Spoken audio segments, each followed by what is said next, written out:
Welcome to the Cabral Concept, where board-certified Doctor of Naturopathy, Dr. Stephen Cabral, shares with you exactly how you can reverse aging, take back your health, and live a life full of energy and passion, with new 20-minute episodes every single day to keep you healthy and engaged.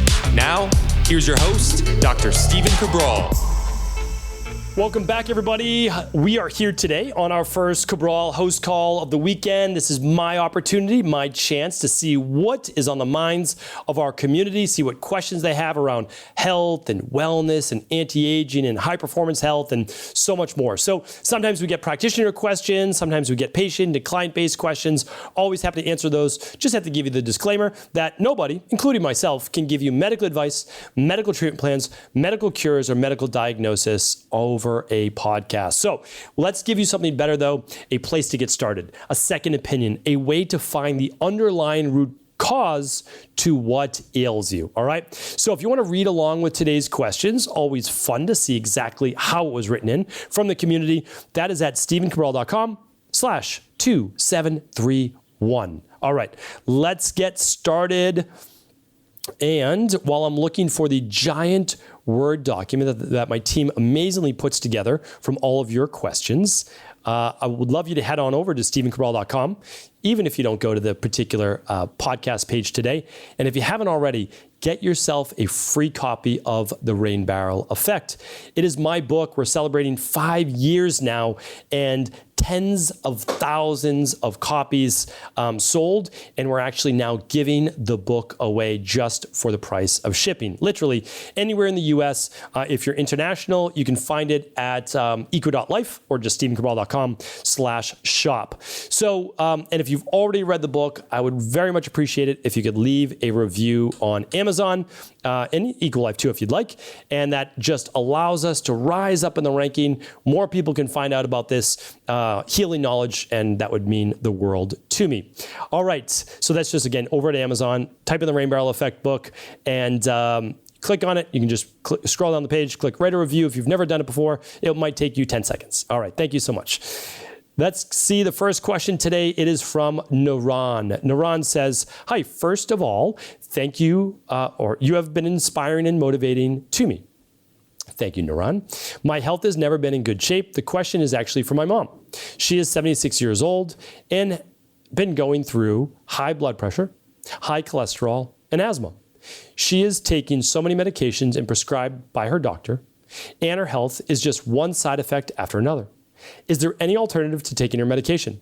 Any supplements that will help? And if there are supplements that will help, can't she discontinue her prescription? All right. Naran, thank you so much. I appreciate you. You sound also like a new member to our community, which we are welcome to have you. We love to have you. So the first place to start is this, that I would love you to read The Rain Barrel Effect. It is free. You just pay shipping, okay? Then you can go to stephencabral.com/podcasts and type in high cholesterol, high blood pressure, asthma, and all the different shows on it will come up.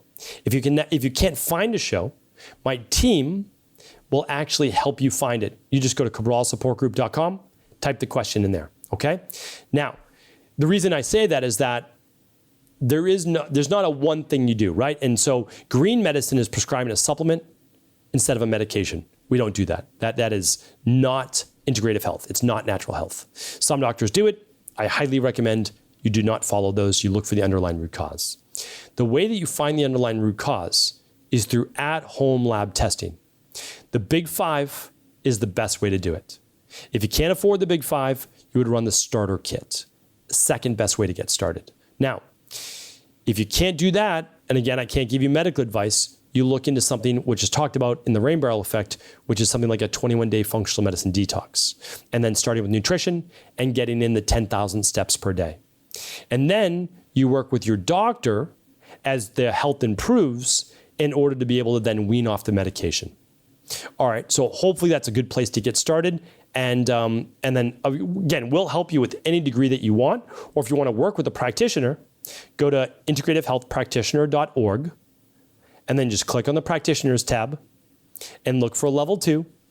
And most of them work virtually, and they can help you as well. So however you want, and we have no affiliation. We don't get a commission from any of those IHPs. That's you working with them if you choose to. My job is to teach, and I can help you however you'd like. It's up to you. If you want to find the Big Five and the starter kit, those are at stevencabral.com/shop. And that's where all of our functional medicine resources are.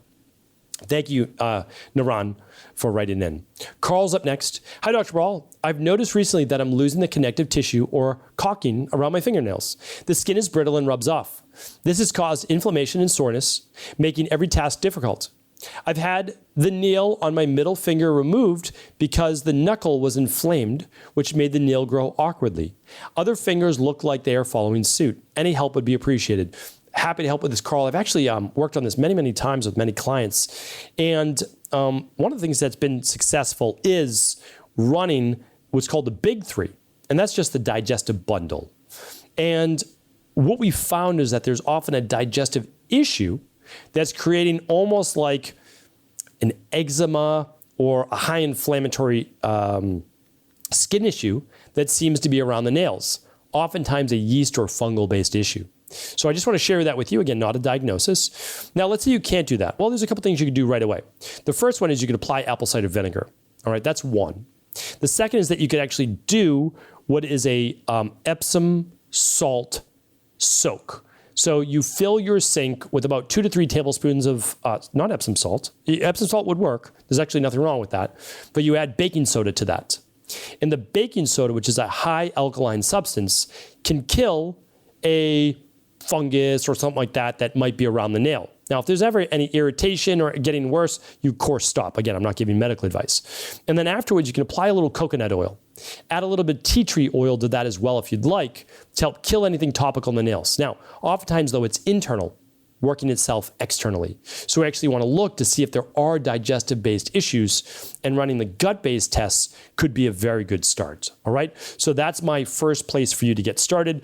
And then if you haven't already done though, using things like the daily nutritional support and the daily omega-3 support, I can't recommend those enough. All right, Gianna is up, and Gianna says, hi, I have 2 questions. How do you recommend increasing produce intake with a client who is adamant that they do not like vegetables and seem unwilling to incorporate more? I don't want them to have to depend on spending a lot of money on powders and supplements. All right, so the first question, happy to help. So we teach this inside of IHP Mastery, which is basically life coaching, becoming a life coach as well, besides a health coach. And it is teaching a person to go back to their why. So here's the thing. You don't want to take nutritional supplements, and you don't want to eat brightly colored fruits and vegetables. Okay. So then that means basically that you're living on an inflammatory diet, and you're living on a very acid-based diet. Now, again, I don't want to get too much into acid and alkaline today. I understand the blood maintains a 7.356, but there are cellular, intestinal, mitochondrial. There are different parts of the body that use minerals differently, which is what helps buffer acid. So the body buffers acid with the kidneys and the lungs. Again, I'm not going to get too deep on this, but just for the people out there that, always like to go back to the outside of the onion arguments, just wanted to share that. Okay, so we got that out of the way. I got that off my chest. And so here's the thing. There is no other diet in the world that has been shown to help people get to 100 years old in a healthy way, except for a Mediterranean-style diet. And those include 7 to 10 servings of fruits and vegetables every day. You can make them all vegetables if you'd like, totally up to you. But when you look at all the blue zones and all the centenarians and everybody that's got to that point, except for like the ultimate outliers, that's what they do, right? Simple diet, fruits and vegetables. Of course, they incorporate some proteins. I'm not saying that. None of them were vegan. Actually, one group was vegan, but that's it. Okay, so they have a choice. Greens powders, like the daily fruit and vegetable blend, or vegetables. You're saying as a practitioner you don't want them to depend on spending money on powders and supplements. Fine, but also understand that those powders and supplements may be the thing that gets them well. So if you're a health practitioner, and I'm not coming down on you, Gianna, but I'm just using this as an example. In the Rain Barrel Effect, I wrote about the de-stress protocol. It's diet, exercise, stress reduction, toxin removal, rest, emotional balance, scientifically backed supplements, and a success mindset. Supplements is one part of those. I don't know many people who can overcome really debilitating diseases without using some nutritional supplements because their digestion's weak, their body's weak, They need to get nutrients in a very easy and absorbable form. So why wouldn't we want to use nutritional supplements? Like, where's this being adamant in general that people have to be like, you can't use nutritional supplements? Why? I would never have gotten better if my mentor, Dr. Pete, didn't recommend certain nutritional supplements for me. Certain methyl donors, certain B vitamins, certain forms of magnesium. I would never have gotten better. So I'd be careful with that. And also, spending money on supplements. Okay, so people spend money on coffee, tea, sneakers, bags, useless stuff. Why can't they spend it on supplements? The next is buying fresh organic vegetables on a daily basis is going to cost 10 times that of a daily fruit and vegetable blend powder, which costs about $2 a day. Now, that's 22 organic fruits, vegetables, and superfoods. Do I think that that should be the only thing you should do and not eat whole foods? No, I don't. But here's the thing. My dad won't eat vegetables. Won't. I could try to convince him. I have. Not going to do it. Just not going to do it. Probably knows it would be healthier. Just not going to do it. What does he do? He won't also use a greens powder. What do? Give him the daily fruit and vegetable blend capsules. He has to take a lot of them, but it's the vegetables freeze-dried in a capsule. Is it 7 to 10 servings a day in that? No. It's way better to get it, if you can, from your fruits and vegetables. I do both. I eat 7 to 10 servings of fruits and vegetables every day, closer to 10. But I still take my daily fruit and vegetable blend. Why? Why wouldn't I? It's simple to do. I hydrate first thing in the morning. I just throw it in there, pinch of sea salt, my lime, and I'm good to go. So it's like, I think we have to be careful now. When I spent a lot of time on that, but I know there's a lot of practitioners listening to this. Don't try to help people get well in one way, right? Try to help them get an 80% on the entire de-stress protocol. All right. Question number 2 is, I was wondering if you can recommend any detox, cleanse, elimination diet regimen for a client with bloating and digestive issues and potential food sensitivities if they are recovering from an eating disorder and struggling to eat increased caloric intake. Thank you. Again, this would be difficult because I don't know the client. I don't know the eating disorder. Of course, I work with many men and women with disordered eating. So what we typically do is, because you're saying like, we don't want to do too much intermittent fasting mostly, right? So what I do just in my practice is we've used the functional medicine detox by Equilife, but we don't do the first 2 fasting days. We just follow the days 3 through 7 meal plan. So they do a shake, they do a plant-based lunch, they do another shake, they do dinner at night. They're eating literally every 3.5 hours. So that can be really nice for people where they're getting tons of nutrients into the body, but not super high calorie. So I just did a podcast on this if you want to check it out at stephencabral.com/podcast. Basically, it's low caloric foods, but very high nutrient dense. And then the functional medicine detox eliminates a lot of those potential food sensitivities. So hopefully that was helpful. Thanks, Gianna, for writing in. Keep up the great work. Jordan is up next. Jordan says, hi there. I have a long history of chronic yeast infections and bacterial vaginosis cycle. I think so. That's what BV means here. Okay. I recently tested positive for ureaplasma and prescribed 21 days of doxycycline. For people who don't know what that is, that's a really powerful broad spectrum antibiotic, doxycycline. Okay. From what I've read, this is a tough bacteria to get rid of due to no cell wall. I haven't seen any podcasts on ureaplasma, and will probably be done the course of antibiotics once you get to this question. But any suggestions if a relapse occurs?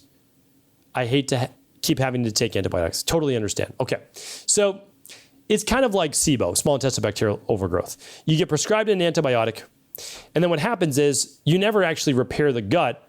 You just eliminate the bacteria. And then what happens is over a period of about 3 months, the bacteria grows back. Most people who take an antibiotic for SIBO end up relapsing. Why? Because it's always about the terrain. I think I've done some older podcasts on this. It is not the disease, but the terrain, right? And so when we look at that, we have to understand, until we rebalance the gut microbiome, it's going to be challenging to keep the yeast infections and BV at bay. And then if we ever need to work on topical-based yeast infections and bacterial vaginosis, I have specific podcasts on those as well. You can find them at stephencabral.com/podcast. You can just type in BV or bacterial vaginosis, and you'll learn about the vaginal suppositories. One of them's garlic. Another one is boric acid. Another is using coconut oil. And then following up with lactobacillus acidophilus. Again, not medical treatment plans, right? Not that.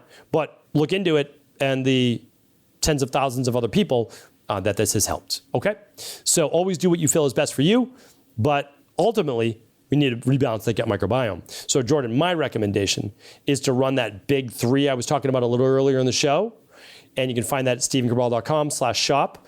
Just go in there, click on the labs button, you'll find the big 3. It's the stool test, the Candida metabolic and vitamins test, and the food sensitivity test. All right.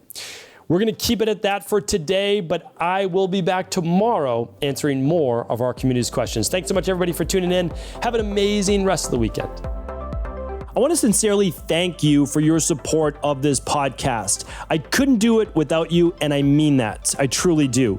I also want to make sure you knew that we now have multiple ways for you to find your answers to the most difficult health, wellness, weight loss, and anti-aging questions. You can find podcast-specific topics like thyroid, adrenal, hormones, sleep, digestion, Ayurveda, and many more at stevencabral.com/podcasts that will then link you to your favorite Apple, Spotify, and other podcast players. Plus, all new podcasts and weekly exclusive video content is being added to our YouTube channel at youtube.com/Stephen Cabral. And that's Stephen with a PH. Head on over and subscribe so that you don't miss any of the exclusive content. Lastly, if you've ever found any of my podcasts or books to be helpful, I would really appreciate it if you could leave a review on iTunes or your favorite media player for the podcast. Rating and subscribing to the YouTube and podcast allow me to reach more and more people and help spread my mission of healing throughout the world. Thank you again for being a part of this movement.